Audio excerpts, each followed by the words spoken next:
पहले तो इसमें बोला गया है solve the following questions. 3x equal to 2x plus 18, इसे हमें सॉल्व करना है। बहुत ही इजी क्वेश्चन है। देखिए इसमें क्या है, लीनियर। पहले थोड़ा सा मैं इसका इंट्रो दे देती हूँ आपको। आपके देखो चैप्टर का नाम है लीनियर इन वन वेरिएबल्स, ठीक है। अब लीनियर क्या होता है? लीनियर होता है जिसकी पावर 1, ठीक है, जिसमें 1 पावर होगी। अब देखो यहाँ भी पावर में क्या है, 1 ही है, और यहाँ भी पावर में 1 ही है। इसका मतलब है कि ये लीनियर है। इसके बाद है 1 वेरिएबल। तो वेरिएबल क्या होता है? जिसकी वैल्यू चेंज होती रहती है। आप साइड में लिख सकते हैं। देखो वेरिएबल, इसका मतलब होगा वैल्यू चेंजेस, ठीक है, जिसकी वैल्यू चेंज होती रहेगी। और जिसकी वैल्यू चेंज होती रहती है, लाइक आपके जो अल्फाबेट्स है, ठीक है, जैसे कि x है, y है, z है, तो ये सब क्या है? एग्जांपल में लिख लीजिए x, y, z एक्सेट्रा। जो भी आपकी अल्फाबेट इसमें आएगी वो सारी क्या होंगे? वेरिएबल्स होंगे। और कांस्टेंट क्या होंगे? जो भी आपकी काउंटिंग आएगी 1 2 3 डॉट डॉट डॉट एक्सेट्रा। देखो जैसे देखो अभी x की वैल्यू यहाँ पर कुछ भी आ सकती है। सपोज यहाँ x की वैल्यू आ गई 5, तो दूसरी जगह x की वैल्यू 6 भी आ सकती है। तो उसकी वैल्यू चेंज हो रही है, इसलिए वो क्या है? वेरिएबल। और जिसकी वैल्यू कभी चेंज नहीं होती वो होते हैं कांस्टेंट, ठीक है। तो आपके यहाँ पर एक चीज है linear equation in one variable. तो लीनियर इक्वेशन तो आपको समझ में आ गई कि लीनियर क्या होगा? जिसकी पावर ओनली 1 होगी। और 1 वेरिएबल जिसमें ही 1 वेरिएबल होगा। जैसे अगर x है तो ओनली पूरी इक्वेशन में x ही होगा। अगर y है तो पूरी इक्वेशन में y ही होगा, उसके साथ z नहीं आएगा, ठीक है। Only 1 variable. ये अच्छे से समझ में आ गया। अब इसको हम सॉल्व करते हैं। देखो यहाँ देखो वेरिएबल क्या है, तो यहाँ पर वेरिएबल है x, ठीक है। तो हमें वैल्यू इसकी निकालनी है x की। तो अब x वाली साइड को हम x साइड ले लेते हैं। x वाली इतनी भी टर्म है, तो ये 3x है आपका, ये LHS साइड है, LHS में है ये। अब देखो इसको यहाँ लाएंगे हम इसके साथ, तो ये यहाँ पर पूरी टर्म किसमें है? प्लस में, तो यहाँ पर आ जाएगी आपके माइनस में, तो -2x। और यहाँ क्या बचेगा? 18। हमें इसको ऐसे करना है, वेरिएबल्स को एक साइड लाना है, कांस्टेंट को एक साइड लेकर जाना है, ठीक है। अब देखो 3x में से 2x गए तो क्या बचेगा? x। तो x की वैल्यू कितनी आ जाएगी? 18। और यही आपका आंसर है। अच्छे से समझ में आया? एकदम इजी क्वेश्चन था। सेकंड क्वेश्चन देखिए अब इसका सेकंड क्वेश्चन है आपका। देखो सेकंड क्वेश्चन है 5t - 3 = 3t - 5। देखो 5t - 3 = 3t - 5। अब देखो यहाँ पर क्या है? वेरिएबल t है, ठीक है। तो t को वन साइड लाएंगे, तो 5t यहाँ पूरा किसमें? प्लस में, तो यहाँ जाएगा -3t = यहाँ पर क्या है? -5, क्योंकि ये ऐसे दिख रहेगा, इसका साइन चेंज नहीं होगा। इस -3 को हम यहाँ लेकर जाएंगे तो क्या आएगा? +3। अब देखो 5 में से 3 गए तो 2, तो 2t = माइनस प्लस माइनस, 5 में से 3 गए 2, और साइन किसका आएगा? जो लार्ज है, तो देखो क्या आएगा? -2 t। अब देखो ये 2 किसमें है? मल्टीप्लाई में है ना यहाँ पर, तो यहाँ किसमें जाएगा? डिवाइड में। तो -2/2 यही होगा, डिवाइड में चला गया ये, 2 से 2 कैंसिल होगा और ये बचेगा 1। तो t = आपका आ जाएगा -1। अब देखो आपका थर्ड क्वेश्चन है।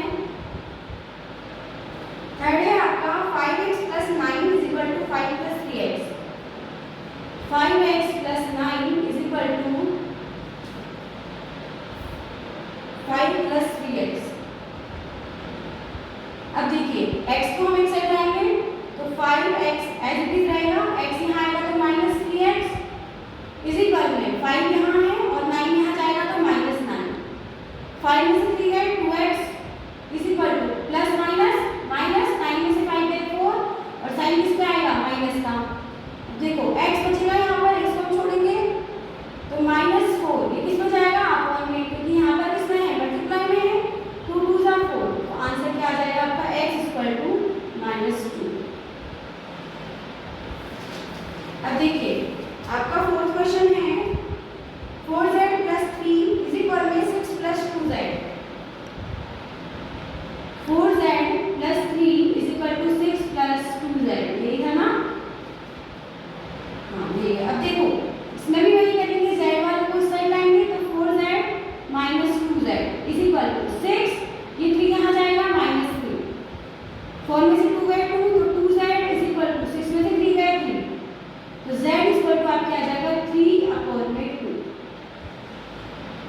देखो इसका स्क्रीनशॉट ले लीजिए या इसको नोट कर लीजिए एक बार।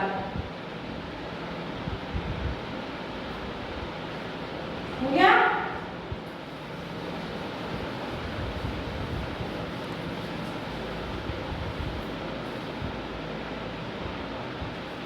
अब देखो आपका फिफ्थ क्वेश्चन है 2x माइनस 1 इज इक्वल में 14 माइनस एक्स।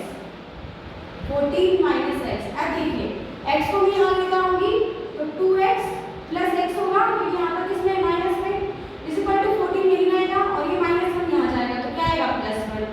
तो 2x plus x 3x is equal to 14 plus 1 15। x को हम यहाँ छोड़ेंगे, 3 को यहाँ लेकर जाएंगे तो 50 अपॉन में 3 जाएगा, 3 5 जा 50, तो x की वैल्यू क्या आ जाएगी 5। दिखाई दे रहा है क्या?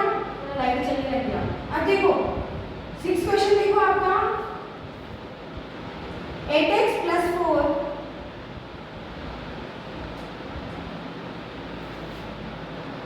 Is equal to 3x minus 1 plus 7। देखिए ये आपका क्वेश्चन है। अब देखो इसमें क्या करना है। फर्स्ट ऑफ ऑल देखो ये एज इट इज रहेगा 8x प्लस 4। क्यों? क्योंकि देखो इसमें यहाँ पर ही मल्टीप्लाई होगा ना, तो पहले इसको मल्टीप्लाई करेंगे तो 3 को x से करो तो कितना आएगा 3x, फिर माइनस 3 को 1 से करेंगे 3 प्लस 7। ये समझ में आया? 3 को इन दोनों से मल्टीप्लाई किया है, ठीक है।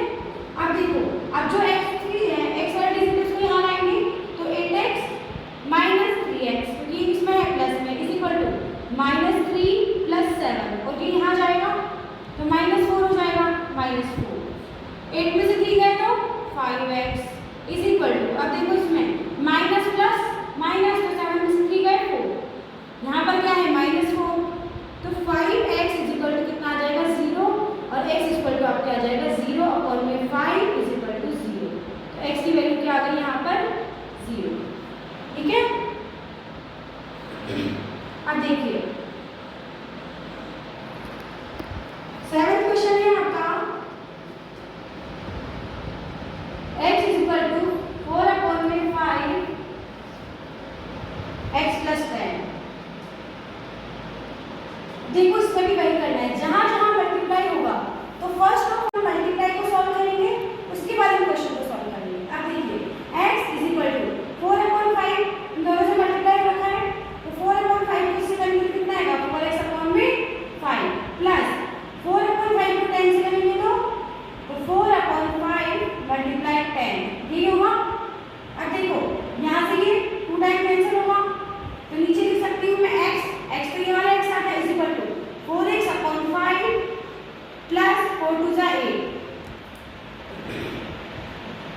देखो अब x को यहाँ लाएंगे तो x माइनस 4x अपॉन में 5 इज इक्वल टू 8 नहीं रहेगा।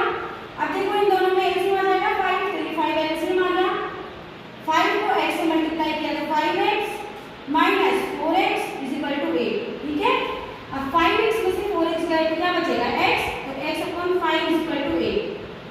अब देखो x, अभी देखो 5 किस में है अपॉन में है ना डिवाइड में, तो यहाँ किस में जाएगा मल्टीप्लाई में, तो 8 मल्टीप्लाई बाय 5 आ जाएगा x is equal to 40 answer. इसको नोट कर लीजिए।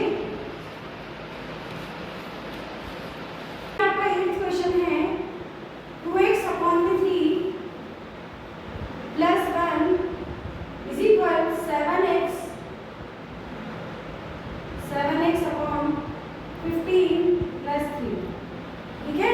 अब देखो इसमें क्या करेंगे हम x को वन साइड लेंगे तो 2x अपॉन 3 7x अपॉन 15 को यहाँ लेंगे पूरा प्लस में है तो माइनस 7x अपॉन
देखो आपका नेक्स्ट क्वेश्चन है 2y + 5/3 2y + 5/3 = 26/3 - 5 26/3 - 5। अब देखिए यहाँ पर वेरिएबल कौन है y है, तो y की वैल्यू निकालनी है।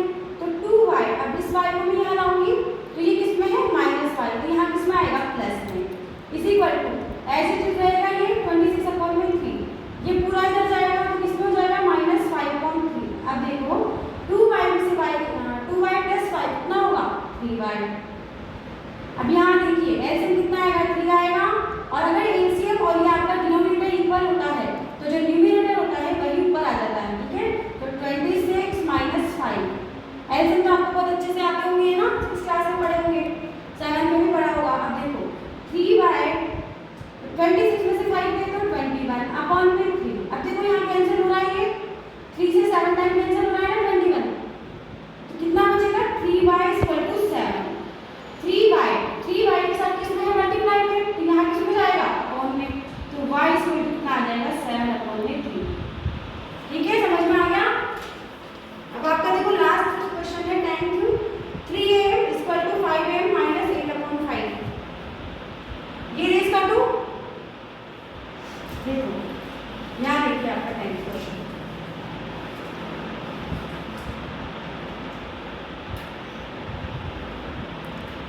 देखो आपका 10th क्वेश्चन है 3m = 5m - 8/5। यही है। अब देखो 3m एज इट इज रहेगा और ये 5m हम यहाँ लेकर जाएंगे तो ये प्लस में है, यहाँ किसमें जाएगा माइनस में, तो -5m -8/5 एज इट इज रहेगा। देखो इसके माइनस को मत भूलना, नहीं तो आंसर में हमेशा गड़बड़ होगी, ठीक है। माइनस प्लस का अच्छे से केयरफुली ध्यान रखना है आपको। अब देखो 3m - 5m, तो 5 में से 3 गए तो कितने बचेंगे 2m। बड़ा होगी इनमें से लार्ज डिजिट कौन सी है -5, तो यहाँ क्या आएगा माइनस का साइन आएगा, यहाँ है -8/5, ठीक है। ये ऐसे किस रखा मैंने। अब देखो ये -2 किस में है मल्टीप्लाई में है, तो यहाँ किस में जाएगा डिवाइड में, तो m यहाँ हम छोड़ेंगे -8/5 × -2, ठीक है। नीचे आएगा